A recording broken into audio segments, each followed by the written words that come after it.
Telangana state teacher eligibility test రాయబోయేటువంటి అభ్యర్థులు మరియు టీశాట్ వ్యూయర్స్కు నమస్కారం.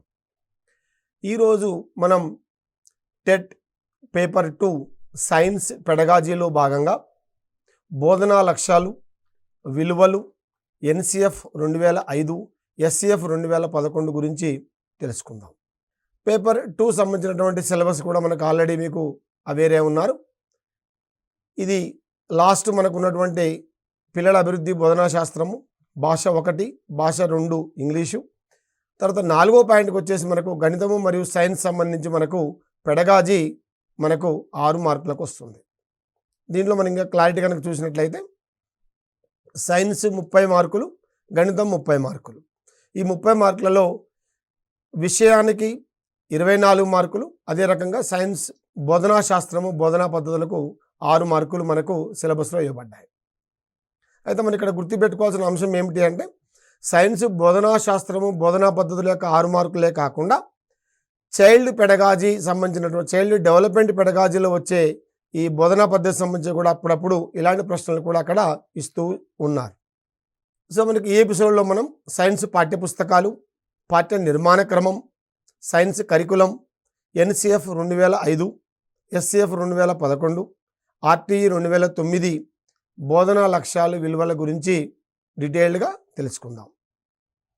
మొదటగా మనం తీసుకోబోయేటువంటి టాపిక్ పైన గతంలో అంటే గత టెట్ సంబంధించిన పేపర్లలో ఏమేమి ప్రశ్నలు వచ్చాయో ఒకసారి వివరంగా పరిశీలిద్దాం. బోధనాభ్యసన ప్రక్రియలో ఇది గుణాత్మక మరియు పరిమాణాత్మక ఫలితాల వివరణలు ఇస్తుంది. ఆ క్వశ్చన్ అది. ఆన్సర్ చూడండి. పరీక్షా విధానము, మాపనము, మూల్యాంకనము, పరీక్ష. మనకందరికీ కూడా తెలుసు, జనరల్గా పరిశీలించినట్లయితే పరీక్షా విధానము, మాపనము, పరీక్ష అనేటువంటివి పరిమాణాత్మక ఫలితాల యొక్క వివరణలు ఇవ్వవు. మరి ఏమిస్తుంది? మూల్యాంకనం. అదే రకంగా బ్లూమ్స్ విద్యా లక్ష్యాల వర్గీకరణలో అనువాదము అని స్పష్టీకరణము అంటే అబ్జెక్టివ్స్ అనే స్పెసిఫికేషన్ ఏ లక్ష్యానికి సంబంధించింది? మనకు తెలుసు ఎయిమ్స్ అండ్ అబ్జెక్టివ్స్లో భాగంగా మనకు వినియోగము, విశ్లేషణ, సంశ్లేషణ, అవగాహన. మనకు విద్యా ప్రమాణాలలో మొట్టమొదటిదే ఉన్నది విషయావగాహన. ఇది కూడా అవగాహన కిందికే వస్తుంది. అదే రకంగా find out the incorrect statement with regards to audio visual AIDS అంటే దృశ్య శ్రవణ బోధనోపకరణములకు సంబంధించినది సరికానిది. ఇక్కడ జాగ్రత్తగా మనం క్వశ్చన్ చూసుకోవాలి. సరైనది కాదు, సరికాని స్టేట్మెంట్ మనం గుర్తించాలి.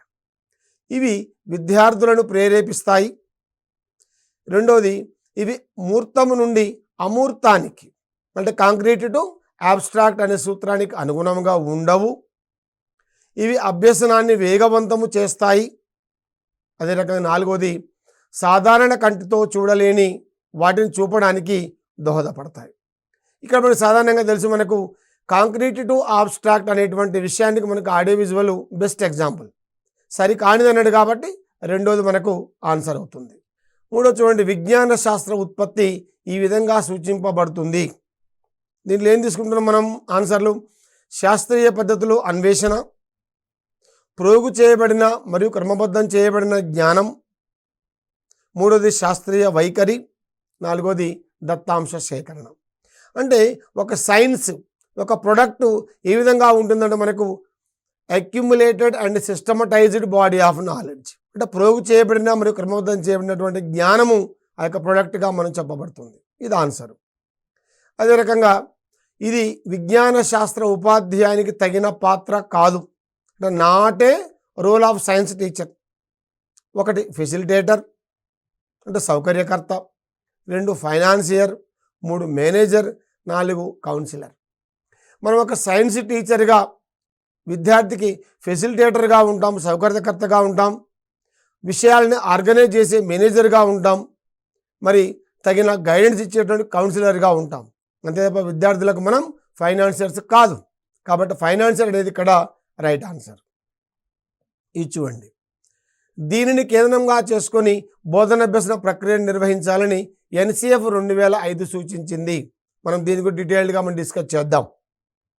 ఎవాల్యుయేషన్ సెంటర్ అంటే మూల్యాంకన కేంద్రీకృతంగా, ఉపాధ్యాయ కేంద్రీకృతంగా, విద్యార్థి కేంద్రీకృతంగా, విషయ కేంద్రీకృతంగా. మనం ఎప్పుడు కూడా ఎవాల్యుయేషన్ కానీ, టీచర్ కానీ, కంటెంట్ సెంటర్గా టాపిక్ తీసుకోం. ఎవరిని ఉద్దేశించి తీసుకుంటాం? సాధారణంగా విద్యార్థి కేంద్రీకృతంగా తీసుకుంటాం. శిశు కేంద్ర టీచింగ్ లెర్నింగ్ ప్రాసెస్ చేపట్టాలని ఎన్సిఎఫ్ 2005 సూచించింది. సో మన ఆన్సరు 3. ఈ మధ్య కాలంలో విద్యాశాఖ బోధనాభ్యసన ప్రక్రియలను బలోపేతం చేయడానికి ప్రవేశపెట్టినది. మీకు అందరికీ కూడా టీశాట్ గురించినటువంటి విషయం ప్రత్యేకంగా తెలుసు. 2016 నవంబర్ 16లో మొట్టమొదటిసారిగా డిజిటల్ తరగతులను ప్రవేశపెట్టి ఒక ఆన్లైన్ లెర్నింగ్లో ఒక విప్లవాన్ని సృష్టించింది తెలంగాణ ప్రభుత్వం. దానిలో కీలక పాత్ర వహించింది టీశాట్ ఛానల్, విద్యా నిపుణ ఛానల్స్. సో మన ఆన్సరు డిజిటల్ లెసన్స్, డిజిటల్ తరగతులు. ఇది టీఎస్సెట్ 2017లో అడిగిన క్వశ్చన్. ఒక విద్యార్థి కృత్రిమ దారాలు, ప్లాస్టిక్లు పాఠం అభ్యసన తర్వాత ప్లాస్టిక్ బ్యాగుల వినియోగాన్ని పూర్తిగా మానుకున్నట్లయితే సాధించబడిన లక్ష్యము ఏది అని అడిగాడు. Responding, valuing, characterization, organization. అంటే ఏం జరిగింది అక్కడ? ఒక క్యారెక్టర్ ఫామ్ అయింది. శీల స్థాపనం అనేటువంటిది రైట్ ఆన్సర్. విజ్ఞాన శాస్త్ర పేటికలకు సంబంధించి ఈ క్రింది వానిలో సరికానిది. ప్రతి స్కూల్స్ కూడా సెంట్రల్ అండ్ స్టేట్ గవర్నమెంట్స్ మొత్తం సైన్స్ కిట్స్ ఇవ్వడం జరిగింది. దానికి సంబంధించినటువంటి స్టేట్మెంట్లో సరికానిది, ఈ పేటికలు చిన్న ప్రయోగశాలలుగా పనిచేస్తాయి. ప్రయోగశాలలు లేని పాఠశాలలో ఈ పేటికలు ఉపయుక్తంగా ఉంటాయి. ఎక్కడికైనా సులభంగా తీసుకుని వెళ్ళడానికి అనువుగా ఈ పేటికలు రూపొందించబడినవి. ఈ పేటికలు ఉపాధ్యాయుల కొరకు రూపొందించబడినవి. 4వది మనకి ఇక్కడ ఆన్సర్. అంటే ఎట్లా? ఈ పేటికలు వాస్తవంగా విద్యార్థుల కొరకు రూపొందించబడినవి. నెక్స్ట్ క్వశ్చన్ చూద్దాం. ఈ కింది వాటిలో అభ్యసనకు సంబంధించి ఎన్సిఎఫ్ 2005 సూచించింది. అభ్యసన తరగతి గదిలో మాత్రమే జరగాలి. 2వది ఉపాధ్యాయుని నుండి జ్ఞానాన్ని కానీ విద్యార్థులు సముపార్జించుటకు నిష్క్రియాత్మకంగా ఉండాలి. అభ్యసన ఉపాధ్యాయ నిర్దేశితంగా ఉండాలి. అభ్యసనము విస్తృత సాంఘిక పరిస్థితుల్లో జరగాలి. Learning should be in the wider social context అని మనకి ఎన్సిఎఫ్ 2005 సూచించింది. కాబట్టి ఆప్షన్ 4 సరైన ఆన్సర్. ఆర్టీఈ 2009 చట్టం ప్రకారం ఈ వయసు గల పిల్లలకు ఉచిత నిర్బంధ విద్య పొందే హక్కు కలదు. ఆప్షన్ ఏ 3 నుంచి 12 సంవత్సరాలు, ఆప్షన్ 2 4 నుంచి 13 సంవత్సరాలు, 3 5 నుంచి 14 సంవత్సరాలు, ఆప్షన్ 4 6 నుంచి 14 సంవత్సరాలు. మనకందరికీ కూడా తెలుసు ఆర్టీఈ 2009 చట్టం ప్రకారం 6 నుంచి 14 సంవత్సరాల వయసు గల పిల్లలకు ఉచిత నిర్బంధ విద్య పొందేటువంటి హక్కు ఉన్నది. కాబట్టి ఆప్షన్ 4 కరెక్ట్ ఆన్సర్. ఈ విధంగా మనం గత సంవత్సరం టెట్లో అడిగినటువంటి ప్రశ్నాపత్రాల్లోని పెడగాజీ సంబంధించినటువంటి ప్రశ్నల్ని చూసాం. ఇప్పుడు దీనికి సంబంధించిన ఆ పెడగాజీ సంబంధించిన అంశాలని డీటెయిల్గా మనం పరిశీలిద్దాం. సైన్స్ పాఠ్యపుస్తకాలు, పాఠ్య నిర్మాణ క్రమం పెడగాజీలో మనకు కీలక పాత్ర పోషిస్తాయి. నూతన పాఠ్యపుస్తకాలలో పిల్లల పూర్వజ్ఞానానికి సంబంధించి నిజ జీవిత సందర్భంలో ఎదురయ్యే సన్నివేశాలతో ప్రారంభించి ఆలోచన రేకెత్తించే శోధనాత్మక ప్రశ్నల ద్వారా, చర్చల ద్వారా పాఠాన్ని నేర్చుకునే అవకాశం కల్పించబడింది. పాఠ్య నిర్మాణ క్రమంలోని వివిధ విభాగాలను పరిశీలించే ముందు ఇంకేం చూద్దాం? మరి పాఠ్యపుస్తకాల యొక్క నేపథ్యం ఏమిటి, దేని ఆధారంగా ఈ నూతన పాఠ్యపుస్తకాలు రూపొందించబడినాయి అనే అంశాన్ని కూడా మనం పరిశీలిద్దాం. మార్గదర్శక సూత్రములు అంటే గైడింగ్ ప్రిన్సిపల్స్ ఏమున్నాయి? రాష్ట్ర విద్యా ప్రణాళికా చట్టము 2011కు మూలాధారము ఎన్సిఎఫ్ 2005 మరియు ఆర్టీఈ 2009, జాతీయ విజ్ఞాన కమిషన్ ప్రతిపాదనలు. ఈ పత్రము తయారీలో ఈ కింది అంశాలను పరిగణలోకి తీసుకున్నారు. జాతీయ విద్యా ప్రణాళికా చట్టం ఎన్సిఎఫ్ 2005, ఉచిత నిర్బంధ విద్యా హక్కు చట్టం 2009, భారత రాజ్యాంగ ప్రవేశిక మరియు 73-74వ రాజ్యాంగ సవరణలు, భారత ప్రభుత్వ నివేదిక భారము లేని విద్య లెర్నింగ్ వితౌట్ బర్డెన్, ఇది మనకందరికీ కూడా తెలుసు, ప్రొఫెసర్ యశ్పాల్ కమిటీ సూచించింది. ఉపాధ్యాయ విద్య జాతీయ విద్యా ప్రణాళికా చట్టం ఎన్సిఎఫ్ టిఈ 2010, జాతీయ విజ్ఞాన్ కమిషన్ ప్రతిపాదనలు, నాలెడ్జ్ కమిషన్ రికమెండేషన్స్ ఆధారంగా ఈ యొక్క పాఠ్యపుస్తకాలు రూపొందించడం జరిగింది. దీనిలో భాగంగా మరి ఎన్సిఎఫ్ 2005 జాతీయ విద్యా ప్రణాళిక చట్టం యొక్క మౌలిక సూత్రాలు ఒకసారి చూద్దాం. బడి బయట జీవనానికి జ్ఞానాన్ని అనుసంధానము చేయాలి అంటే ఏం చెప్తుంది? జ్ఞానము అంటే బడిలో ఉన్నది మాత్రమే కాదు, బడి బయట కూడా జ్ఞానం ఉన్నది. ఒక కమ్మరి చక్కటి పనులు చేయగలుగుతాడు, ఒక కుమ్మరి చక్కగా కుండలు తయారు చేయగలుగుతాడు. అదే మనం తయారు చేస్తే కుండ కాదు, చిప్ప కూడా మన చేతికి రాదు. అంటే బడి బయట జీవనానికి జ్ఞానాన్ని అనుసంధానం చేయాలని ఎన్సిఎఫ్ సూచించింది. బట్టి పద్ధతుల నుండి అభ్యసనం దూరం చేయడం, అందుకని మనం కన్స్ట్రక్ట్ ఆ యొక్క మెథడాలజీ అప్రోచ్కి వచ్చేసాం. పాఠ్యపుస్తక కేంద్రంగా కాకుండా పిల్లల్లో సమగ్ర వికాసానికి పాఠ్య ప్రణాళికను పరిపుష్టం చేయడం, పరీక్షలను మరింత సరళము చేసి తరగతి గది జీవనానికి అనుసంధానం చేయడం, దేశ ప్రజాస్వామిక నియమాలకు లోబడి పిల్లల ఆసక్తులు, అభినివేశాలను అభివృద్ధిపరచడం అనేటువంటిది ఎన్సిఎఫ్ సూచించింది. అదేవిధంగా మరి స్టేట్ కరికులం ఫ్రేమ్వర్క్ 2011 ఏం చెప్పింది అంటే మన రాష్ట్ర దృక్పథం, పర్స్పెక్టివ్ ఆఫ్ అవర్ స్టేట్. విద్య యొక్క ప్రాథమిక ఉద్దేశం పిల్లలందరినీ బాధ్యతాయుతమైన హేతుబద్ధమైన పౌరులుగా తయారు చేయడం. విద్యా ప్రణాళిక రూపకల్పనలో పిల్లల యొక్క అవసరాలు, కోరికలు కేంద్ర బిందువులుగా ఉండాలని సూచించింది. పిల్లలు నేర్చుకోవడంలో ఒక జ్ఞానాత్మక క్రమం ఉంటుంది. విద్యా ప్రణాళికను ఈ క్రమము మరియు పిల్లల మానసిక స్థాయిల ఆధారంగా రూపొందించటం. అదేవిధంగా ఫలితముల కంటే వాటిని పొందే ప్రక్రియలను పరిపుష్టి చేయడానికి అధిక ప్రాధాన్యతనియడం. విద్యా ప్రణాళిక అనేది గతిశీలమైనది. ఇది పాఠ్యపుస్తకాలపై పరిమితం కారాదు. ఇది పరిసరాలు, బాహ్య ప్రపంచంతో అనుసంధానమై పిల్లలు, ఉపాధ్యాయుల సృజనాత్మకతను పెంచడానికి దోహదపడాలి. విద్యా ప్రణాళికతో పాటు విద్యా పరిపాలన, పాఠశాలకు చెందిన అన్ని కార్యకలాపాలలో వికేంద్రీకరణను అమలు చేయడం.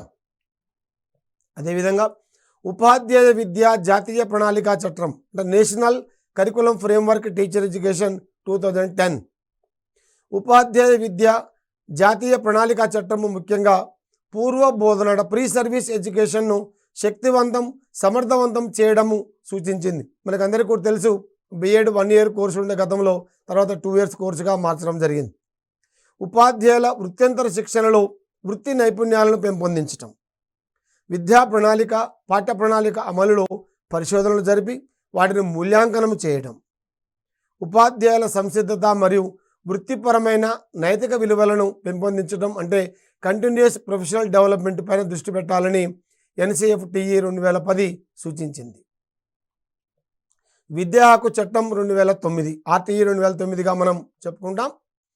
ఆర్టీఈ 2009 చట్టం ప్రకారం ఇంతకుముందు మనకు ప్రశ్న కూడా చూసాం. 6 నుంచి 14 సంవత్సరాల వయసు గల పిల్లలకు ఉచిత నిర్బంధ విద్య పొందేటువంటి హక్కు కలదు. విద్యా హక్కు చట్టం 2009లోని అధ్యాయం 5లోని సెక్షన్ 29 సబ్సెక్షన్ 2 ప్రకారం పిల్లల ప్రగతిని నిరంతరంగా సమగ్రంగా మూల్యాంకనం చేయాలి. దీని ఆధారంగానే మనం సిసి తీసుకుంటాం, తర్వాత మనం డిస్కస్ చేసుకుంటాం. రాజ్యాంగంలో పొందుపరిచిన విలువలు ఎంతవరకు పిల్లలు సాధించారో మూల్యాంకనం చేయాలి. పిల్లలు సాధించిన జ్ఞానం, నైపుణ్యాలు, సామర్థ్యాలు మదింపు చేయాలి. భయరహిత వాతావరణంలో భావాన్ని స్వేచ్ఛగా వ్యక్తము చేసేలా చేయాలి. బాలల పూర్తి సామర్థ్యం మేరకు శారీరక, మానసిక శక్తులు అభివృద్ధి చెందాయో లేదో మూల్యాంకనం చేయాలి. మనకందరికీ కూడా తెలుసు, ఎస్డిజి గోల్స్లో 4వ గోల్ క్వాలిటీ ఎడ్యుకేషన్ దీని ఆధారంగానే వచ్చింది. ఇప్పుడు మనం ఈ నేపథ్యంలో నూతన సైన్స్ పాఠ్యపుస్తకాలు, దాని యొక్క పాఠ్య నిర్మాణ క్రమాన్ని ఏర్పాటు చేయడం జరిగింది. మరి యొక్క పాఠ్య నిర్మాణ క్రమంలో పాఠ్యపుస్తకాలు ఏ క్రమ పద్ధతిలో ఉన్నాయో ఒకసారి చూద్దాం. ప్రారంభ సన్నివేశం, ఆలోచనాత్మక ప్రశ్నలతో కూడినటువంటి పరిచయం ఉంటుంది. అంటే ఏదైనా ఒక సన్నివేశం, ఆ ఇంట్రడక్షన్తో ఆ యొక్క సిచ్యువేషన్ అనేది ప్రారంభమవుతుంది. రెండవది కృత్యాలు. ఎందుకు ఇవ్వబడ్డ యాక్టివిటీస్? భావనలు అర్థం చేసుకొని లోతుగా విశ్లేషించడానికి, పిల్లలు సొంతంగా చేయడం ద్వారా స్వీయ అభ్యసనం, అనుభవం పొందడానికి ఈ యొక్క కృత్యాలు ఇవ్వబడ్డాయి. తర్వాత ఆలోచించండి, చర్చించండి. పాఠంలోని విషయాన్ని మరింత లోతుగా అవగాహన చేసుకోవడానికి, ఆలోచనాత్మక ప్రశ్నలు పిల్లలచే చర్చింపజేయడానికి ఈ ఐటమ్ ఇవ్వడం జరిగింది. మీకు తెలుసా బాక్స్ ఐటమ్స్లో ఇచ్చారు. పిల్లల్లో విషయం తెలుసుకోవాలన్న ఉత్సుకత కలగజేయడానికి, వివిధ భావనలు లోతుగా అర్థం చేసుకోవడానికి ఇది ఇవ్వడం జరిగింది. అదేవిధంగా ప్రయోగశాల కృత్యం అంటే పిల్లలు సొంతంగా చేయడం ద్వారా నేర్చుకోవడం. సైన్స్ అంటేనే లెర్నింగ్ బై డూయింగ్. దానికోసం ప్రయోగశాల కృత్యాలు ఇచ్చారు. పట్టికలు నింపడం, విశ్లేషించడం. సమాచార సేకరణ నైపుణ్యాలు, విశ్లేషణ నైపుణ్యాలు ఒక విద్యా ప్రమాణం. మరి అది పెంపొందించడానికి ఈ అంశం ఇవ్వడం జరిగింది. బొమ్మలు గీయడం, ఫ్లో చార్ట్ అంటే భావనలు అవగాహన చేసుకోవడానికి, భావ ప్రసారం చేయడానికి ఈ యొక్క అంశం ఇవ్వడం జరిగింది. ఇది కూడా ఒక విద్యా ప్రమాణంగా మనం గుర్తుపెట్టుకోవాలి. నమూనాలు తయారు చేయడం, ప్రదర్శించడం అంటే మన భావనలను అవగాహన చేసుకోవడానికి, మన భావ ప్రసారం చేయడానికి ఇది ఉపయోగపడుతుంది. 9వది కథలు, వ్యక్తి చరిత్రలు, ఆవిష్కరణలు. సైన్స్లో మరి ప్రఖ్యాతమైనటువంటి సైంటిస్టులు అనేక మంది ఉన్నారు. వారి యొక్క చరిత్రలు, వారి యొక్క ఆవిష్కరణలు చదవటం ద్వారా పిల్లలు మరింత ఇన్స్పైర్ అయిపోయి నూతన ఇన్వెన్షన్స్ వైపు దృష్టి సారిస్తారు. దానికోసం ఇవ్వటం జరిగింది. అనుబంధాలు, సపరేట్ అపెండిక్స్ ఇంకా అదనపుగా తెలుసుకోవాలనుకునేటువంటి విద్యార్థులను ఉద్దేశించి అనుబంధాలు ఇవ్వడం జరిగింది. అపెండిక్స్. అంతర్గత ప్రశ్నలు, విషయ అనుసంధాన ప్రశ్నలు అంటే కొంత పారాగ్రాఫ్లో కొంత మ్యాటర్ ఇచ్చిన తర్వాత ఒక ఇన్నర్గా కూడా కొన్ని ప్రత్యేకమైన ప్రశ్నలు ఇవ్వడం జరిగింది. అంటే ఏ మేరకు పిల్లలు అవగాహన చేసుకున్నారు లేదా తెలుసుకోవడానికి ప్రశ్నలు ఇవ్వడం జరిగింది. కీలక పదాలు, మనం ఏమి నేర్చుకున్నాం మొత్తం ఒక సినాప్సిస్ రూపంలో ఇవ్వడం, ఒక జిస్ట్ రూపంలో ఇవ్వడం జరిగింది. అదే రకంగా అభ్యసనాన్ని మెరుగుపరుచుకుందాం, ప్రశ్నలు జవాబులు ఇవ్వడం జరిగింది. ఈ విధంగా ఇచ్చినటువంటి యొక్క పాఠ్య నిర్మాణ క్రమం మొత్తము కూడా, పాఠ్యపుస్తకాలు మరి యొక్క కంటెంట్ మొత్తం కూడా కొన్ని ప్రత్యేకమైనటువంటి థీమ్స్, దీన్నే మనం తెలుగులో ఇతివృత్తాలు అంటాం. ఈ క్రింది ఇతివృత్తాల ఆధారంగా సైన్స్ పాఠ్య ప్రణాళిక రూపొందించబడింది. ఏంటా ఇతివృత్తాలు? 1వది ఆహారం, 2వది పదార్థాలు, 3 జీవులు ఎలా నిర్మితమవుతాయి, 4 కదిలే వస్తువులు, ప్రజల ఆలోచనలు, 5 వస్తువులు ఎలా పనిచేస్తాయి, 6 సహజ దృగ్విషయాలు, 7 సహజ వనరులు. మరి ఈ థీమ్స్ ఆధారంగా సాధారణంగా 6 నుంచి 10వ తరగతి యొక్క పాఠ్యపుస్తకాలు ఉన్నటువంటి యొక్క కాంటెంట్ మొత్తం కూడా, ఆ యొక్క సిలబస్ మొత్తం కూడా ఇతివృత్తాల వారీగా పాఠ్యాంశాల అమరిక జరిగింది. మనం ఒక్కొక్క ఇతివృత్తాన్ని జాగ్రత్తగా చూద్దాం. ముఖ్యంగా బయాలజీ విషయానికి వచ్చినప్పుడు ఒక 4 ఇతివృత్తాలు మనం తీసుకుంటాం. ఇక్కడ ఆహారం, 6వ తరగతిలో మన ఆహారం, జంతువులు ఏం తింటాయి పాఠాలు ఉన్నాయి. 7వ తరగతిలో ఆహారంలోని అంశాలు, 8th క్లాసులో మొక్కల నుండి ఆహార ఉత్పత్తి, జంతువుల నుండి ఆహార ఉత్పత్తి, 9thలో వ్యవసాయ ఉత్పత్తులు సవాళ్ళు, 10thలో పోషణ ఆహార సరఫరా వ్యవస్థ పాఠం ఉన్నది. 2వ ఇతివృత్తం సజీవ ప్రపంచం, 6th క్లాసులో సజీవులు నిర్జీవులు ఆవాసం పాఠాలు, 7thలో లేదు. 8thలో సూక్ష్మజీవ ప్రపంచం, జీవ వైవిధ్యము సంరక్షణ, వివిధ ఆవరణ వ్యవస్థలు పాఠాలు, 9thలో జీవులలో వైవిధ్యం, జంతువులలో ప్రవర్తన, ఆవరణ వ్యవస్థలలో అనుకూలనాలు, 10thలో అనువంశికత అనే పాఠం కూడా ఇవ్వడం జరిగింది. మరొక ఇతివృత్తం జీవులు ఎలా నిర్మితమవుతాయి అంటే జీవులు వేడితో నిర్మించబడినాయి అనేటువంటి ఇతివృత్తం లోపల 6వ తరగతిలో మొక్కలు, భాగాలు, వాటి విధులు, జంతువులలో చలనాలు, 7th క్లాస్ మొక్కలలో పోషణ, జీవులలో శ్వాసక్రియ, మొక్కలలో ప్రత్యుత్పత్తి, విత్తనాల ప్రయాణం, నీరు ఉన్నదే కొంచెం వృధా చేయకండి. 8th క్లాస్ విషయానికి వచ్చినప్పుడు కణం, జీవుల మౌలిక ప్రమాణం, జంతువులలో ప్రత్యుత్పత్తి, కౌమార దశ, మనకు అనారోగ్యం ఎందుకు కలుగుతుంది. 9thలో కణ నిర్మాణము, విధులు, వృక్ష కణజాలము, జంతు కణజాలము, ప్లాస్మా పొరగుండా పదార్థాల కదలిక, జ్ఞానేంద్రియాలు. 10th క్లాస్ శ్వాసక్రియ, ప్రసరణ వ్యవస్థ, విసర్జన వ్యవస్థ, ప్రత్యుత్పత్తి, నియంత్రణ సమన్వయము, జీవక్రియలలో సమన్వయం. మరొక ఇతివృత్తం సహజ వనరులు, 6వ తరగతిలో వర్షం ఎక్కడి నుంచి వస్తుంది, దారాల నుండి దుస్తుల దాకా, నీరు మనకు ప్రాణాధారం. 7th క్లాసులో పట్టు, ఉన్ని, నేల మన జీవనం, అడవి మన జీవనం, ఉష్ణం, వాతావరణం శీతోష్ణ స్థితి, గాలి, పవనాలు, తుఫాన్. 8th క్లాస్లో పీల్చలేము తాగలేము అంటే కాలుష్యం మీద ఇవ్వడం జరిగింది. 9thలో కూడా నేల కాలుష్యం, జీవ భౌతిక రసాయన వలయాలు. 10thలో సహజ వనరులు, మన పర్యావరణం, మన బాధ్యత. ఈ రకంగా ఇతివృత్తాల ఆధారంగా 6 నుంచి 10వ తరగతి లోపల వివిధ పాఠ్యాంశాలని అమర్చడం జరిగింది. మరి మనం సైన్స్ ఎందుకు నేర్పుతా ఉన్నాం, ఎందుకు పిల్లలకు నేర్పుతా ఉన్నాం? సైన్స్ యొక్క బోధన లక్ష్యాలు ఏంటి? ర్యాంకులు, మార్కులు, గ్రేడింగ్ వీటి కోసమేనా? కాదు కదా. ఒక పాఠ్యపుస్తకం, ఒక పాఠ్యాంశం చదివిన తర్వాత పిల్లవాళ్ళు మనం ఏమి ఎక్స్పెక్ట్ చేస్తున్నామో అవి లక్ష్యాలు. ఏంటి సైన్స్ యొక్క బోధన లక్ష్యాలు? సైన్స్ పట్ల ఆసక్తి, జిజ్ఞాసను కలిగించేందుకు, శాస్త్రీయ వైఖరి, దృక్పథములను పెంపొందించుటకు, సూత్రాలు, నియమాలు, సిద్ధాంతాలను అవగాహన చేసుకొని నిజ జీవితంలో అన్వయించుకునేందుకు, ప్రకృతిని అవగాహన చేసుకొని సహజీవనము గడిపేందుకు, సమకాలీన ప్రపంచంలో సైన్స్ ద్వారా జరిగే ఆవిష్కరణలను విద్యార్థులకు తెలిపి ఆసక్తి పెంపొందించుటకు, ప్రక్రియా నైపుణ్యాలను పెంపొందించుటకు, ప్రకృతిలో కనిపించే అనేక దృగ్విషయాలపై ఆసక్తిని పెంచి కార్యకారణాలపై ప్రశ్నించి తెలుసుకోవాలనే కోరిక విద్యార్థులలో పెంపొందించుటకు, సైన్స్లో నిర్ధారించుకున్న విద్యా ప్రమాణాలను సాధించేందుకు.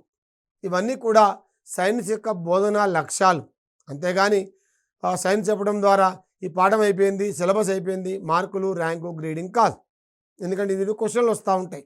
సైన్స్ యొక్క బోధనా లక్ష్యము కానిది ఏదని క్వశ్చన్ అడిగినప్పుడు మనం గుర్తుపెట్టుకోవాలి. మరి సైన్స్ బోధన ద్వారా విలువల అభివృద్ధి. మనం సైన్స్ చెప్తున్నాము అంటేనే అంతర్లీనంగా కొన్ని విలువలను మనం అభివృద్ధి చేస్తూ ఉంటాం.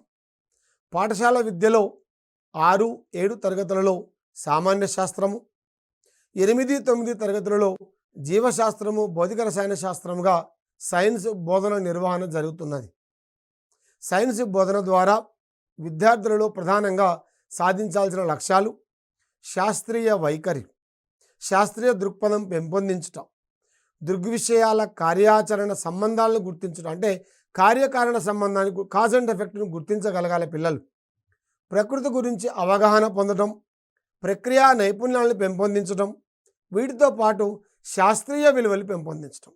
ఇక్కడ మనం కార్యకారణ సంబంధము గుర్తించడం ఒక ప్రధానమైనటువంటి లక్ష్యము మరియు విలువ. ఉదాహరణకు ఒక యాక్సిడెంట్ జరిగింది అనుకుందాం. సాధారణంగా అయితే ఏమంటారు? వాళ్ళు లేచిన అలా బాగాలేదనో, చూసుకోలేదనో, పొద్దున్న లేచి ఓనముఖం చూసినో ఇట్లా అంటారు. ఒక సైన్స్ విద్యార్థిగా ఏం ఆలోచించాలా? ఆ యొక్క వాహనముల యొక్క కాలము, దూరము, వేగములను అంచనా వేయడంలో వారు విఫలమయ్యారు కాబట్టి యాక్సిడెంట్ జరిగింది. అది కదా సైన్స్ పరంగా మనం ఆలోచించదగింది. ఎంత దూరం ఉన్నది, ఎంతసేపట్లో మనం ప్రయాణం చేయగలుగుతాం, దానికి మనం ఎంత వేగంతో ప్రయాణం చేయాలలాంటి అంశాలు మనం దృష్టిలో తీసుకున్నప్పుడు కాజ్ అండ్ ఎఫెక్ట్గా చెప్పాలి మనం. సైన్స్ బోధన ద్వారా విలువల అభివృద్ధి. సైన్స్ బోధనలో ప్రధానంగా పెంపొందించాల్సినటువంటి విలువలు ఏమేమి ఉన్నాయో ఒకసారి జాగ్రత్తగా చూద్దాం. నిష్పాక్షికత, నిజాయితీ, నిష్కపటం, జవాబుదారీతనం, ఒక రెస్పాన్సిబిలిటీ, న్యాయంగా ఉండటం, నాయకత్వం, ఒక లీడర్షిప్, ఉత్సుకత, ఆసక్తి, సైన్స్ పట్ల ఒక ఆసక్తి, ఉపయోగిత, అంటే మనం ఏం చేస్తున్నామో డైలీ లైఫ్లో ఉపయోగించుకోవాలి దాన్ని, సహకారం, ధైర్యం, విధేయత, ప్రశంస, అభినందన, సౌందర్యాత్మక స్పృహ మొదలైనవన్నీ కూడా సైన్స్ బోధన ద్వారా ఇలాంటి విలువలను మనం పెంపొందించగలుగుతున్నాం. మరి ఈ సైన్స్ బోధన ద్వారా పెంపొందించేటువంటి ఈ యొక్క విలువలు మొత్తము కూడా, ఈ యొక్క విలువలను మనం ఒక 6 రకాలుగా వర్గీకరించుకోవచ్చు. ఏంటవి?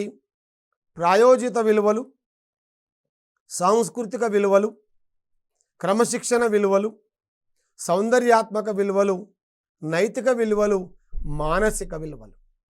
మనకొకటి కూడా మన డీటెయిల్డ్గా మనకు ఆ సంబంధించిన క్వశ్చన్స్ కూడా వస్తూ ఉంటాయి.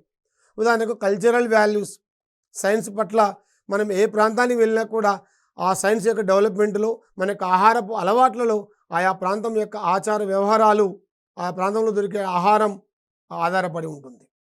అదే రకంగా ఈస్థెటిక్ సెన్స్, సౌందర్యాత్మక విలువలు, మనం బయోడైవర్సిటీ అంటాం, జీవ వైవిధ్యము దాని యొక్క కాపాడటం లోపల ఈ యొక్క విలువలు ప్రధాన పాత్ర పోషిస్తాయి. నైతిక విలువలు మనం చెప్పడమే కాకుండా ఆచరించి చూపడంలో ఇవి ప్రధాన పాత్ర వహిస్తాయి. అదే రకంగా మానసిక విలువలు, ఇవన్నీ కూడా సైన్స్ బోధన ద్వారా డెవలప్ అయ్యేటువంటి విలువలుగా మనం చెప్పుకోవచ్చు. సాధారణంగా వీటిపైన ఎక్కువ క్వశ్చన్స్ 1 or 2 క్వశ్చన్స్ వస్తూ ఉంటాయి. ఇంకా ప్రధానంగా మరొకటి ఉన్నది, మనం ఇంతకుముందు ఒక క్వశ్చన్ కూడా చూసాం, సైన్స్ టీచర్ యొక్క పాత్ర ఏమిటి అని. ప్రపంచమే ఒక గ్లోబల్ విలేజ్, ఒక కుగ్రామంగా మారుతున్నటువంటి ఈ వేళ సైన్స్ టీచర్ యొక్క పాత్ర ఎలా ఉండాలి అంటే, నేటి విద్యా విధానంలో ఉపాధ్యాయులు బహుముఖ పాత్రలను పోషించాలి. ముఖ్యంగా విజ్ఞాన శాస్త్ర ఉపాధ్యాయుడు అనేక రకాల పాత్రలను పోషించాల్సి ఉంటుంది. ఏంటవి? ఒక ప్రణాళిక రచయిత అంటే ఒక ప్లానింగ్ ఉండాలి. ఎప్పుడు ఏ టైంలో ఏ పాఠం చెప్పాలా, ఎప్పుడు ఏ టైంలో ఏ ఎక్స్పెరిమెంట్ చేయాలా, ఆ ప్రయోగం చేసినప్పుడు తీసుకోవాల్సిన జాగ్రత్తలు ఏంటి, ప్రయోగానికి ముందేం జాగ్రత్తలు ఉన్నాయి, ప్రయోగం జరుగుతున్నప్పుడు ఏం జాగ్రత్తలు ఉంటాయి, ప్రయోగం తర్వాత ఏం తీసుకోవాలా అంటే అంశాలు మొత్తం కూడా సరిగా ప్లాన్ చేయగలగాల. ఏ ప్రాజెక్ట్ ఇస్తున్నాము, ప్రాజెక్టులో ఏ పిల్లవాడు ఎలా పార్టిసిపేట్ చేయాలా, ఈ రకంగా మొత్తం ఒక ప్లానింగ్ టీచర్ చేపడతాడు. నిర్వాహకుడు, సరైన టీచింగ్ లెర్నింగ్ ప్రాసెస్ని నిర్వహించే నిర్వాహకుడు. నెక్స్ట్ సమన్వయకర్త, పిల్లలు వివిధ జట్లలో పని జరుగుతున్నప్పుడు వారి కోఆర్డినేట్ చేయగలగాల. అదే రకంగా అన్వేషకుడు, నిరంతరం పిల్లల్లో ఉండేటువంటి టాలెంట్ని ఏ విధంగా మనం బయటకు తీయాలనే ఒక అన్వేషణలో టీచర్ ఉండాల. ఒక మధ్యవర్తి అంటే కంటెంట్ లెర్నింగ్ లోపల పిల్లలకు ఒక మధ్యవర్తిగా ఉండాలి. ఒక మార్గదర్శకుడు, తను నిరంతరం చదువుతూ పిల్లల చేత చదివిస్తూ ఉండేటువంటి యొక్క మార్గదర్శకుడుగా, ఒక పైనీర్గా టీచర్ ఉండాలా. అదే రకంగా ఫెసిలిటేటర్, సౌకర్యకర్త, ఎప్పుడు కూడా తన యొక్క భావాన్ని పిల్లలపైన రుద్దేటువంటి అతను కాదు టీచర్. అంటే పిల్లల యొక్క లెర్నింగ్ని, అతని యొక్క అభ్యసనము జరిగేటువంటి దానిని గమనించేటువంటి సౌకర్యకర్తగా మాత్రమే టీచర్ ఉండాలనేటువంటిది మనకు ఎన్సేఫ్ కూడా సూచించింది. ఉదాహరణకు ఒక ప్రణాళిక రచయిత ప్లానర్గా తీసుకున్నప్పుడు విజ్ఞాన శాస్త్ర ఉపాధ్యాయుడు ముఖ్యంగా 2 రకాల పథక రచనలు చేపడతారు. ఏంటవి? పాఠ్య ప్రణాళిక పథకం యొక్క రచన, సహపాఠ్య ప్రణాళిక పథకం యొక్క రచన. అంటే మన కోకరికులర్ యాక్టివిటీస్ కూడా ఎంత ఇంపార్టెంటో మనం చూస్తూ ఉంటాం. వాటిని కూడా సరైన రీతిలో మనం ప్లానింగ్ చేయగలగాల. ఈ రకంగా మనము సైన్స్ టీచర్గా వివిధ రోల్స్ నిర్వహించాల్సి వచ్చినప్పుడు, ఎందుకంటే పిల్లలు సైన్స్ టీచర్కు దగ్గరగా మెదులుతూ ఉన్న క్రమం లోపల అనేకమైనటువంటి బహుముఖ రోల్స్ మనం టీచరు నిర్వహిస్తున్న నేపథ్యం లోపల మనం ఆ విలువల్ని తీసుకున్నాం, ఆ యొక్క టీచర్ రోల్స్ తీసుకున్నాం. ఈ ఎపిసోడ్లో మనం సైన్స్ పాఠ్యపుస్తకాలు, ఎన్సిఎఫ్ 2005, ఎస్సిఎఫ్ 2011, ఆర్టీఈ 2009, బోధనా లక్ష్యాలు, సైన్స్ బోధనా విలువల గురించి వివరంగా తెలుసుకున్నాం. మరొక అంశంతో మళ్ళీ కలుద్దాం. నమస్కారం.